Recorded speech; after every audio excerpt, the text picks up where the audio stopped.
So, continuation ng code, puntahan nyo lang yung ating function na handle submit. Tapos, i-click nyo lang yung beside ng opening curly bracket para makita nyo yung closing. Lalagyan nyo lang siya ng semicolon dito. So, after nun, punta ka lang sa ibaba, i-declare mo lang yung return.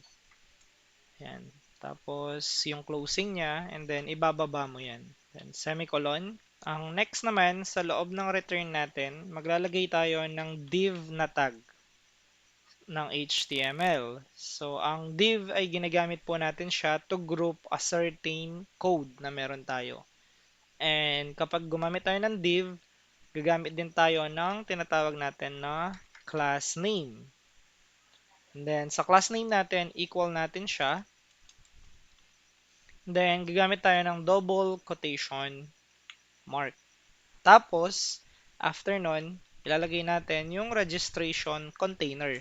Okay, so after natin malagay yung register container natin, maglalagay naman tayo ng closing tag ng div natin. And then, ibababa nyo lang yung closing div natin. So, ang register container, gagamitin natin siya mamaya para ma-design natin etong input field natin using yung CSS. Okay, so after ng div, sa loob niyaan, maglalagay tayo ng h2. Okay, and then ilalagay natin sa h2 yung tinatawag natin na register. So ito yung label ngayon natin, but yung size niya ay h2. After that, ang next naman na gagawin natin is magkakaroon tayo ng form on submit, handle submit. So, ang form kasi natin, ang gagawin niya, magsasubmit siya. Kaya on submit yung gagamitin natin and gagamitin natin yung handle submit function. So, ano ba yung laman ng handle submit function natin? Ito yung sa try natin, which is yung sending ng request sa mismong server natin. And also, ito yung respond ng server, sasabihin niya na registration successful. So, yun yung on submit natin. So, once na nag-submit ka, and then nasend na yun sa server, yung server naman magre-respond sa atin. Then, sasabihin niya, registration successful. Okay, so next, ang gagawin natin, we will use yung closing tag ng form natin. Then, ibababa lang natin yung form natin. Okay, so after that, ang next naman na gagawin natin is mag-create ulit tayo ng another div. And this time, ang gagamitin natin na class name ay form group. And then, ibababa lang natin ulit yung div na yan. Okay, so yung next part naman, lalagay tayo ng label dito.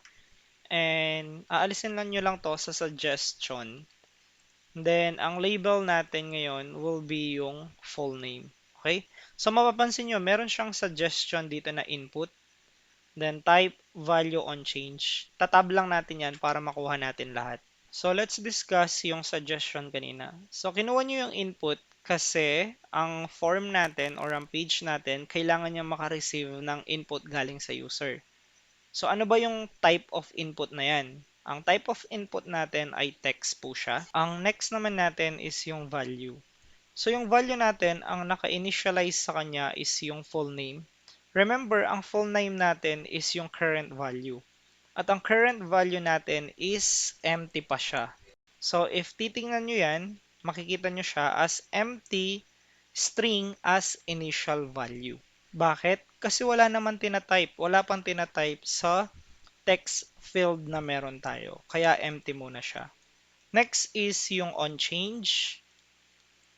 Ang onChange natin, ang pinakatrabaho niya is to check yung mismong text field kung mayroon bang nag-change doon.